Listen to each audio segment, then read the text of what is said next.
Let the old lady retire this Warthog. Makes sense. Mocking laughter echoed through the maintenance hangar. But less than 10 minutes later, the commander shouted, "Where's our air support?" No response. The A-10 roared to life on the runway. And the pilot? The same person they'd called too old. Clear the airspace. She's leading the counterattack. Nobody paid attention to her in the shadowy corners of Hangar 7 at Nellis Air Force Base, Nevada. Silver hair pulled back in a regulation bun, despite not being on active duty for 20 years. Oil-stained coveralls that had seen 1,000 maintenance shifts. Her name tag, faded from years of washing, simply read, J. Kramer, technician, retired. The young airman called her Granny Wrench, the old bird who fixes old birds. What they didn't know was that Colonel Janet Lightning Kramer had once been the most feared close air support pilot in 3 theaters of war. She methodically removed each bolt from the A-10's engine cowling, wiped down every instrument in the cockpit with the reverence of someone saying goodbye to an old friend. This particular Warthog, tail number 81-0965, was scheduled for the boneyard, decommissioned, scrapped for parts. Staff Sergeant Martinez, barely 22 and cocky as hell, lounged against a toolbox. "Bet you're happy, right, Granny? Finally get to put this rust bucket out of its misery." His buddy Airman Chen snickered. "Yeah, makes perfect sense. Old lady retires the old plane. Poetic justice. Probably take her a week just to figure out which bolts to remove first," Martinez added, loud enough for everyone to hear. Kramer said nothing. Never did. She'd learned long ago that respect wasn't given. It was earned. And sometimes it was taken. To everyone else, this was just another obsolete aircraft heading for the scrap heap. To her, it was a living piece of history. Every rivet told a story. Every scratch was a badge of honor earned in combat. She'd flown 61 combat missions in birds just like this one. The last mission, Operation Resolute Guardian, her A-10 took 17 hits from small arms fire while extracting 9 Marines from an ambush. She'd landed on 1 functioning landing gear and a prayer. The Distinguished Flying Cross on her bedroom dresser didn't rust. Neither did the memories of voices over the radio. "Lightning, Lightning, we need you now." And she'd always answered. But memories don't pay bills. After mandatory retirement at 20 years, she'd taken the only job that kept her close to the aircraft she loved. Maintenance technician, civilian contractor, invisible. Her weathered hands traced the flight controls she'd once commanded at 300 knots, 50 feet above enemy positions. These same instruments had helped her thread the needle between friendly and hostile forces more times than she could count. The GAU-8 cannon sat cold and silent. 7 rotating barrels that had once delivered 4,200 rounds of 30mm devastation per minute. Now it would be cut apart for scrap metal. "Hey, lady," Chen called out. "Make sure you disconnect the hydraulics before pulling those flight control cables. We don't want fluid everywhere." She nodded politely. She'd been working on hydraulic systems when Chen was still learning his multiplication tables. These young airmen saw retirement and obsolescence.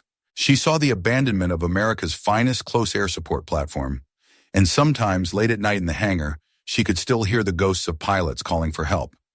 If you've ever been underestimated because of your age or appearance, you're not alone. Drop a dot below if you know this feeling. The klaxon alarm shattered the Nevada afternoon, quiet like a sledgehammer through glass. Emergency broadcast crackled over every speaker on base. "All personnel, code red, forward operating base Viper is under sustained attack. Heavy casualties reported. All available air assets scramble immediately." Within minutes, Hangar 7 transformed into controlled chaos. F-16s screamed off the runway in pairs. Apache helicopters lifted off in formation. Every available pilot sprinted toward their aircraft. But the Tactical Operations Center had a problem. Major Williams, the duty officer, screamed into his headset, "I need close air support for the eastern approach. Enemy armor is moving up the valley." "Sir," came the response from Flight Ops. "All CAS birds are committed to the primary assault. We've got nothing left." "What about that A-10 in Hangar 7? Technical Sergeant Rodriguez checked his maintenance logs. "Negative, sir. That bird's being decommissioned. Plus, we don't have any qualified A-10 pilots available." Last one shipped out to Germany 3 weeks ago. Janet Kramer stood 15 feet away, methodically cleaning hydraulic fluid from her hands with a shop rag. Her expression hadn't changed, but something shifted behind her gray eyes. Staff Sergeant Martinez, still cocky despite the crisis, glanced her way. "Don't even think about it, Granny. That's not some crop duster you can just hop into." She didn't respond. Instead, she walked deliberately toward the pilot equipment room. "Where's she going?" Chen wondered aloud. 5 minutes later, the hangar erupted in confusion. The A-10's engines were spooling up. Someone had bypassed the maintenance locks and was conducting a full pre-flight startup sequence. "Who the hell authorized that?" Major Williams ran onto the flight line.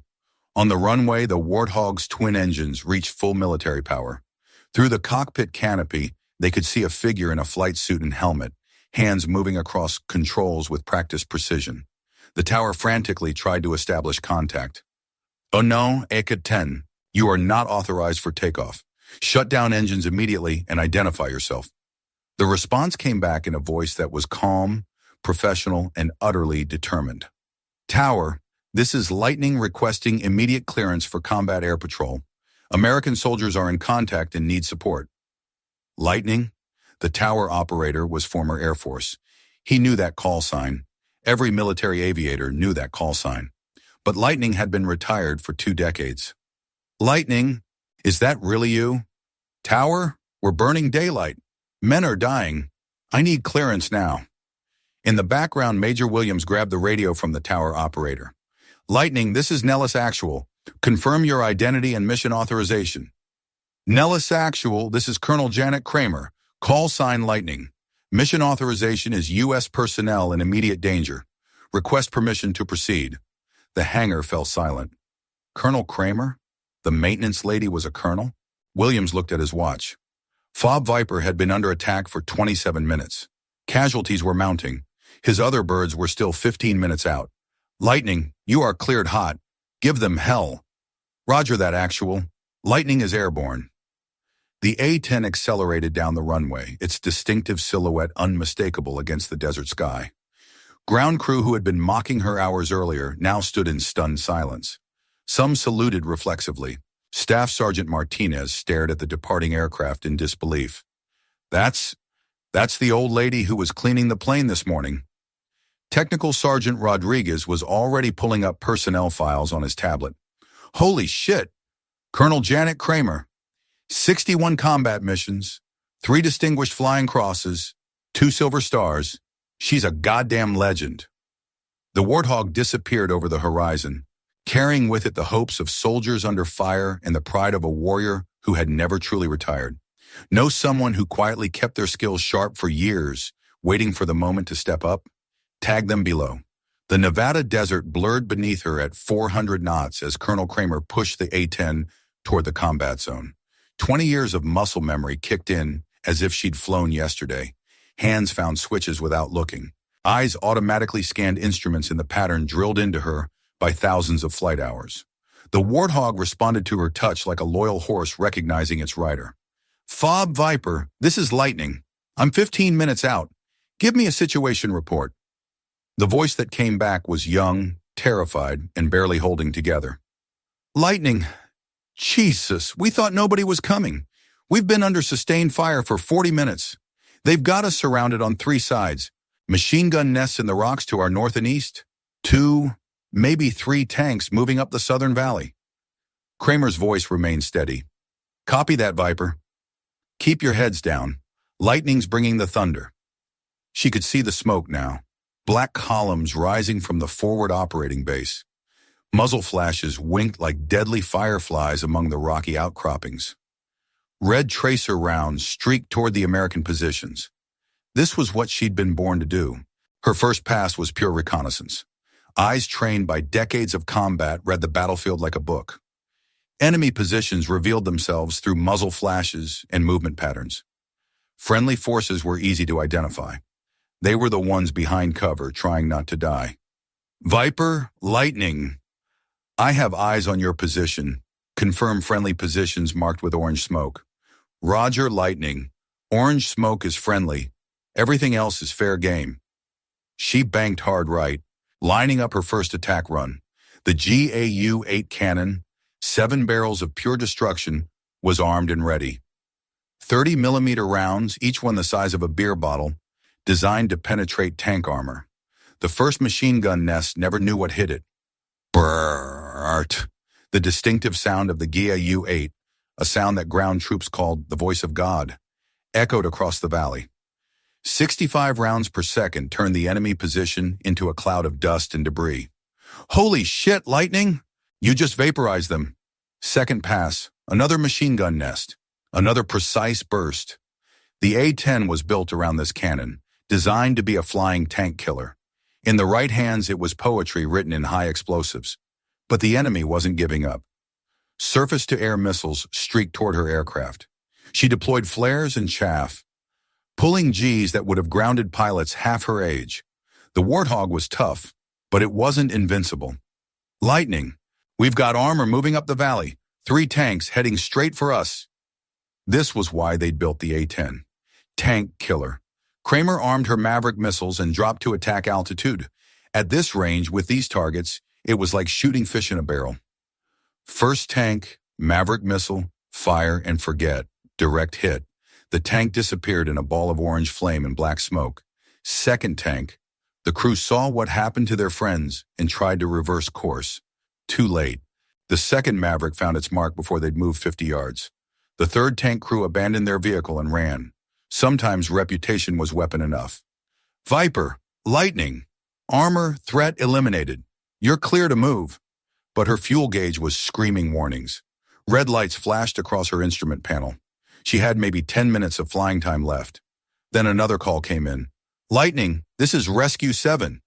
We've got wounded at grid 347-891. Too hot for ground extraction. Can you clear us a path? She looked at her fuel gauge, calculated distance and time. The math was simple. She could make it home, or she could save more lives. Not both. No calculation needed. Rescue 7, Lightning. I'm going to make it rain steel. Get ready to move fast. Her final attack run used every remaining 30-millimeter round in her ammunition bay, suppressing fire across a 200-yard front, clearing the way for medical evacuation helicopters. The flight back to Nellis was the longest of her life. Both engines flamed out on final approach as her fuel tanks ran dry. She dead-sticked the landing, the Warthog touching down on runway 21 left with the grace of a 20-ton ballet dancer. Emergency vehicles surrounded the aircraft as it rolled to a stop. When the canopy opened and she removed her helmet, the ground crew expected to find some hotshot pilot. Instead, they found the woman they'd been calling Granny Wrench that morning. How many times have we judged someone without knowing their story? Tag someone you want to honor. Dawn broke over Nellis Air Force Base with an unusual quiet. Colonel Janet Kramer walked across the tarmac toward Hangar 7, wearing the same oil-stained coveralls she'd worn the day before. But everything had changed. A formation of young airmen stood at attention as she approached.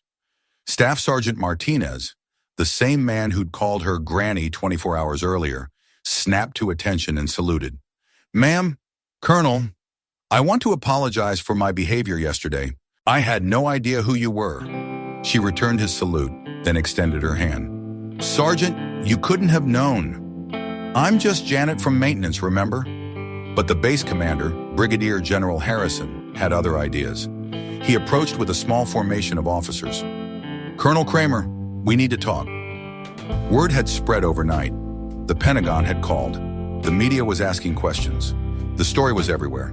Retired colonel saves outpost in decommissioned A-10. Janet, the general said, using her first name, that aircraft you flew yesterday, it's not going to the boneyard anymore.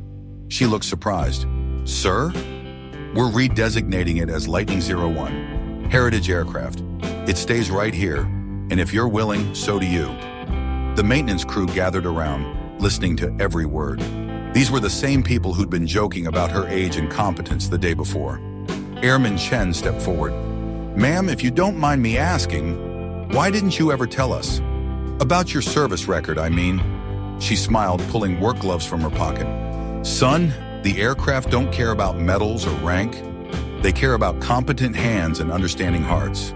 That's what I try to bring to work every day. Within hours, the story had gone viral across military social media. Video footage from base security cameras showed her transformation from maintenance worker to combat pilot in under 15 minutes. Phone calls poured in from around the world.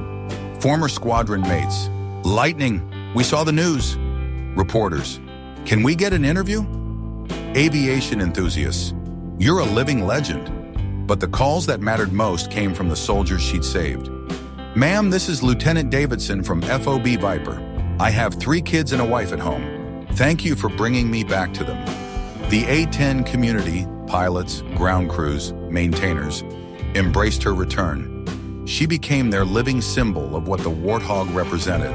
Ugly, old, underestimated, but absolutely lethal when it counted. Lightning 01 received a new paint job within the week. Desert camouflage with lightning bolts down both sides of the fuselage. Below the cockpit, fresh kill markers appeared. Not for enemy aircraft, but for lives saved. The warrior had come home. Know someone who worked quietly their whole life, then one day reminded everyone who they really were? Share their story. Sometimes the most dangerous person in the room isn't wearing stars on their collar or sitting behind the big desk. Sometimes they're wearing coveralls and cleaning hydraulic fluid off their hands. Honor doesn't fade with age. Skills don't rust from disuse. Courage doesn't diminish with gray hair. The next time you see someone working quietly in the background, remember Colonel Lightning Kramer. They might be the person who once held lives in their hands and never forgot the weight of that responsibility. Lightning 01 isn't just an A-10 Warthog preserved in a hangar. It's a reminder that heroes walk among us every single day, waiting for their moment to answer the call of duty once more. The warrior's heart never truly retires.